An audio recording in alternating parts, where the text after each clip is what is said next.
کہ جس کو ہم بلڈ پریشر کہتے ہیں وہ اصل میں ہے کیا؟ سٹریس، پریشانی، نروز، اعصاب کے اوپر کسی چیز کا چڑھ جانا، پریشان رہنا اور اس کے نتیجے میں ہونے والا بلڈ۔ آج کل کے دور کی پریشانیاں ہیں جی، آفس کے اندر باس پسند نہیں، ورکنگ انوائرمنٹ پسند نہیں، کوئی چیز جو جاب کر رہے ہیں وہ پسند نہیں۔ اگر یہ ہو چکا تو پھر اس کا کریں کیا؟ سب سے پہلے جس چیز پہ پریکٹس کرنی ہوتی ہے وہ صرف اپنی سانس پہ فوکس کرنا۔ بسم اللہ الرحمن الرحیم۔ آج کل کی دنیا میں ہر چوتھا شخص جو 40 سال کی عمر کو ٹچ کر گیا ہے وہ بلڈ پریشر کا مریض بن چکا ہے۔ آج کی ویڈیو میں میرا فوکس یہ ہوگا کہ نہ میں آپ کو دوائی کا بتاؤں، نہ میں آپ کو لائف سٹائل چینج کرنے کا بتاؤں، بلکہ میڈیٹیشن کا ایک ایسا طریقہ کار بتاؤں جس میں آپ نے کچھ بھی نہیں کرنا اور آپ کا بلڈ پریشر، شوگر اور کئی اور مسائل ٹھیک ہو سکتے ہیں۔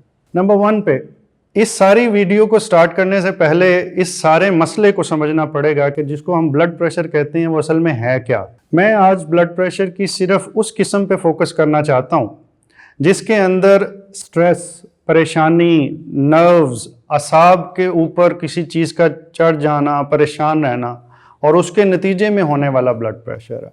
بلڈ پریشر کی اور بے شمار وجوہات ہیں، لیکن سب سے زیادہ یہ بلڈ پریشر آج کل جو ہٹ کر رہا ہے وہ ایک ینگ عمر کی ہماری جو جنریشن ہے اس کو کر رہا ہے، جو 20 سے 40 سال کی عمر میں ہے۔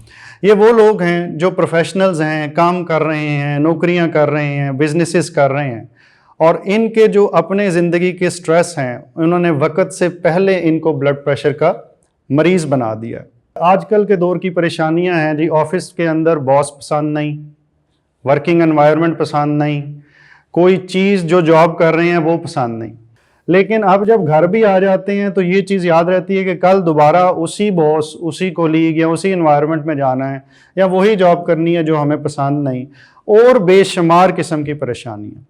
تو اصل میں سٹریس مسئلہ نہیں ہے، مسئلہ ہے سٹریس کا باقاعدگی کے ساتھ ایک ہی لیول پہ چلتے جانا۔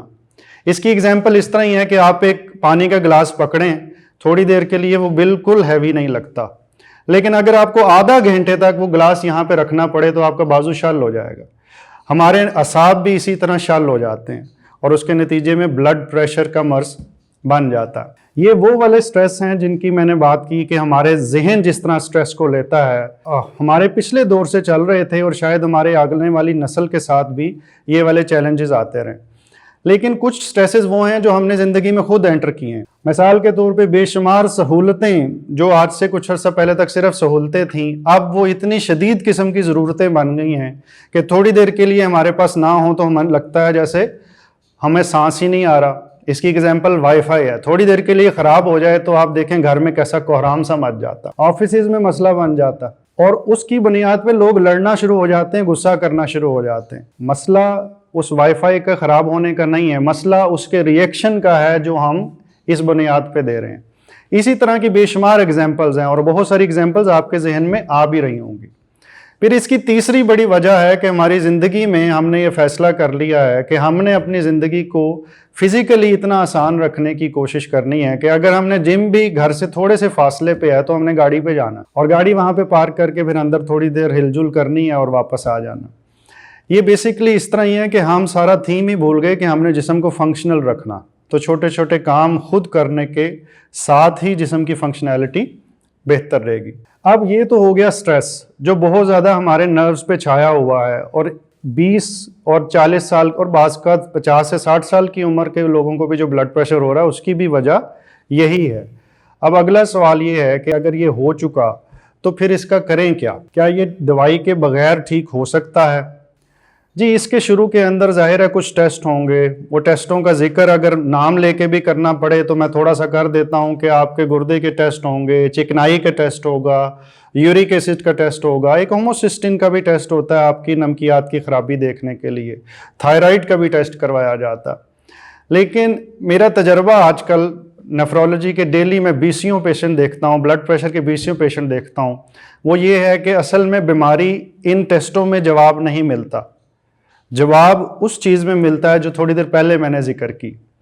تو اگر مسئلہ یہاں پہ ہے تو پھر علاج بھی اسی چیز کا ہونا چاہیے۔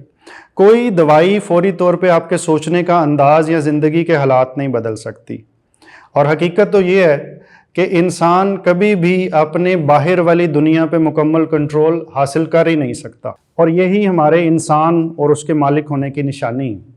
تو پھر ہم کیا کریں؟ اس کا علاج جو سا ہے وہ بہت ہی سادہ ہے، اور میں اس میں نہ تو ایکسرسائز نہ میں خوراک کی بہت لمبی چوڑی باتیں کروں گا۔ میں آج صرف جس چیز پہ فوکس کرنا چاہ رہا ہوں وہ ہے میڈیٹیشن۔ میڈیٹیشن ایک طریقہ علاج ہے، اور میڈیٹیشن ایک لائف سٹائل ہے۔ شاید یہ طریقہ علاج کہنا بہت چھوٹی سی بات ہے، اصل میں یہ ایک مکمل زندگی گزارنے کا طریقہ کار ہے۔ اس کے اندر ہم نے صرف یہ کوشش کرنی ہے کہ ہمارے دماغ کے اندر کیا چل رہا ہے ہم اس پہ فوکس کر سکیں۔ مثال کے طور پہ اگر آپ نے کبھی تجربہ کرنا ہو تو اب میں جو آپ کو ایک بات کہوں گا اس کے بعد آپ نے ویڈیو پاز کرنی ہے اور 1 منٹ کے لیے تجربہ کرنا ہے، تو آپ کو میری بات کا یقین آ جائے گا۔ وہ یہ کہ اگلے 1 منٹ تک آپ نے آنکھیں بند رکھنی ہیں اور کچھ نہیں سوچنا۔ اب واپس اگر ویڈیو میں آ چکے ہیں تو آپ کو تجربہ ہوا ہوگا کہ آپ کا ذہن تھوڑی دیر کے لیے بھی سٹل نہیں رہ سکتا، اس کے ذہن میں کوئی نیا خیال آنا شروع ہو جاتا ہے، اوہو میں نے تو یہ کرنا ہے، میں تو فارغ بیٹھا ہوا ہوں، میں نے تو بچوں کا یہ کرنا ہے، بڑوں کا یہ کرنا ہے، فلانے کو کال کرنی ہے، ای میل کال۔ ہمارا دماغ بولنا شروع ہو جاتا ہے، اور اس کو منکی مائنڈ بھی کہتے ہیں، بندر والا مائنڈ۔ اس کی ایگزامپل یہ لیجئے کہ مثال کے طور پہ کسی کے جسم کا کوئی حصہ ٹانگ ہے، وہ مسلسل موو کرتا رہے، اوپر نیچے ہوتی رہے، تو اس کے ساتھ اگر یہ یوں ہو رہی ہے تو وہ تو چل ہی نہیں سکے گا۔ اگر ہاتھ اس کا ہے اور وہ ادھر ادھر جاتا جا رہا ہے تو اس کے ساتھ کوئی کام نہیں کر سکے، گلاس پکڑنے لگے گا گر جائے گا۔ لیکن ہمارا دماغ جب ہم اسے کہتے ہیں کہ سٹل ہو جا اور ہاتھ کو کہتے ہیں ادھر ہو جا، تو یہ تو ادھر رہ جاتا ہے، لیکن ہمارا دماغ مسلسل کچھ نہ کچھ کرنا شروع ہو جاتا۔ یہ بھی ایک مسئلہ ہے، اور ریسرچ یہ کہتی ہے کہ جو لوگوں کا دماغ وانڈرنگ ہے، یعنی کہ وہ پھرتا رہتا ہے بلا وجہ، اور جب ہم نہیں بھی چاہتے تو وہ سوچوں میں گم رہتا ہے، وہ کبھی زیادہ خوش نہیں رہ سکتے۔ اور یہ میری ریسرچ نہیں ہے، آپ گوگل کر سکتے ہیں، یہ ہارورڈ اسکول کی ریسرچ ہے، اور پھر اس کی سبسیکوینٹ بہت ساری ریسرچ ہزاروں کی تعداد میں ہو چکی ہیں، جس میں پتہ چلا کہ جو لوگ جو کر رہے ہیں اگر وہ اس پہ فوکسڈ ہیں تو وہ خوش ہیں، وہ اندر سے پورے ہیں، ان کو فلفلمنٹ کی فیلنگ آتی ہے، وہ پرسکون ہے۔ لیکن دوسری طرف وہ لوگ جو کر کچھ رہے ہیں لیکن ان کا دماغ کسی اور چیز کو سوچ رہا ہے، وہ کام کرنے کے بعد نہ تو انہوں نے وہ کام اچھا کیا ہوتا ہے اور اندر سے فیلنگ بھی اچھی نہیں آ رہی ہوتی۔ اس کا طریقہ کار میڈیٹیشن کا یہ سیکھا جا سکتا ہے، اور اس کے لیے بذات خود کچھ بھی نہیں کرنا، 0 روپے کی اس میں انویسٹمنٹ ہے۔ صرف آپ نے روزانہ ٹائم نکال کے تھوڑی دیر بیٹھنا، اور تھوڑی دیر بیٹھ کے سب سے پہلے جس چیز پہ پریکٹس کرنی ہوتی ہے وہ صرف اپنی سانس پہ فوکس کرنا، سانس کو اندر اور باہر لے جاتا دیکھیے۔ ایک طریقہ کار ہے، یہ طریقہ کار اپنا کے اس وقت دنیا میں ہزاروں نہیں لاکھوں لوگ ایسے ہیں جنہوں نے اپنی بیماریوں سے نجات حاصل کی۔ نہ صرف یہ کہ ان کی بلڈ پریشر بہتر ہوا کیونکہ دماغ نے بلا وجہ چھلانگیں مارنا بند کی، تو جو سٹریس ہارمون کے بٹن دماغ میں لگے تھے جو بار بار دب جاتے تھے اور زہر جسم کے اندر پھینکتے تھے، وہ چپ ہو گئے۔ تو بلڈ پریشر کئی میرے اپنے جو ان سے پیشنٹس ہیں انہوں نے اپنا بہتر کر لیا ہوگا۔ ایکسرسائز کی تھوڑی سی بات کی جائے، اور میں صرف اس کا ذکر تھوڑا سا یہ کرنا چاہتا ہوں۔ بعض لوگ ایکسرسائز کو دوائی کی طرح لیتے ہیں، ایکسرسائز کا ٹائم ہو گیا تو ان کو لگتا ہے یار پھر جانا پڑے گا، یہ کیا مصیبت ہے۔ اب اس طرح کی ذہن کے ساتھ جب آپ ایکسرسائز پہ جاتے ہیں تو آپ کو ایکسرسائز کا نتیجہ نہیں ملتا، نہ بیماری بہتر ملتی ہے اور نہ وزن کم ہوتا ہے، نہ شوگر بی پی ٹھیک ہوتے ہیں۔ سائنس یہ کہتی ہے کہ ایکسرسائز کا فائدہ تب ہے جب آپ مکمل طور پہ اس ایکسرسائز میں فوکسڈ ہوں۔ اگر آپ مکمل طور پہ اس ایکسرسائز میں فوکس نہیں اور دل سے قبول نہیں کیا کہ میں اپنی مرضی سے ایکسرسائز کر رہا ہوں، تو آپ کے جسم میں اینڈورفن نام سے ایک ہارمون ہے، وہ ایکسکریٹ نہیں ہوگا، آپ کو اچھا محسوس نہیں ہوگا، اور فائدے کی بجائے نقصان بھی ہو سکتا ہے۔ تو دوسرا کنسیپٹ یہ ہے کہ صرف ایکسرسائز نہ کیجئے، کوئی فزیکل ہابی ڈھونڈیں، کوئی ایسی چیز ڈھونڈیں جس میں آپ کا دل لگتا ہے۔ اگر آپ کو بیڈمنٹن، ٹینس، کوئی چیز پسند ہے تو وہ کیجئے۔ اگر آپ نے واک بھی کرنی ہے یا کوئی بھی آپ نے جاگنگ کرنی ہے تو اس کے اندر اپنے طریقے سے اسے کریں کہ آپ کا دل لگا رہے۔ You must enjoy that activity, آپ کو اس ایکٹیویٹی کے درمیان لطف آنا چاہیے. اور یہ ساری کی ساری چیز بنیادی طور پہ آ کے اس چیز پہ ختم ہوتی ہے کہ ہمارا دماغ ہم سے کیا باتیں کر رہا. علامہ اقبال کا شعر جو ان سا ہے، شاید اس میں مجھے کچھ غلطی بھی لگے، اپنے من میں ڈوب کر پا جا سراغ زندگی، تو میرا نہیں بنتا نہ بن، اپنا تو بن. یہ بات جو اب انہوں نے کی تو شاید بچپن میں مجھے بھی سمجھ نہیں آئی، لیکن آج سمجھ آتی ہے کہ اس کے اندر روحانی، جسمانی، ذہنی ہر قسم کی اس کے اندر حکمت موجود ہے.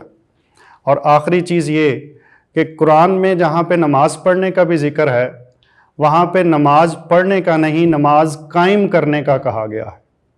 نماز قائم کرنے سے مراد یہ ایک ایسی کیفیت ہو کہ ہم اپنے مالک کو اور یا یہ دیکھ سکیں کہ وہ ہمیں دیکھ رہا ہے. اس کیفیت میں جب ہم دن میں 5 وقت جائیں گے تو میرا ماننا یہ ہے کہ یہ اسلام نے بھی میڈیٹیشن یا مراقبے کی ایک قسم بتائی تھی، جو نہ صرف آپ کا رشتہ اپنے مالک کے ساتھ بھی جوڑتی ہے بلکہ آپ کا رشتہ اپنے جسم کے ساتھ بھی جوڑتی. میں امید کرتا ہوں میری ویڈیو سے آپ میں سے کسی کی زندگی میں آسانی داخل ہوگی. اللہ تعالیٰ آپ کو مکمل زندگی دے اور دوسروں کی زندگی مکمل کرنے کا شرف عطا کرے. شکریہ.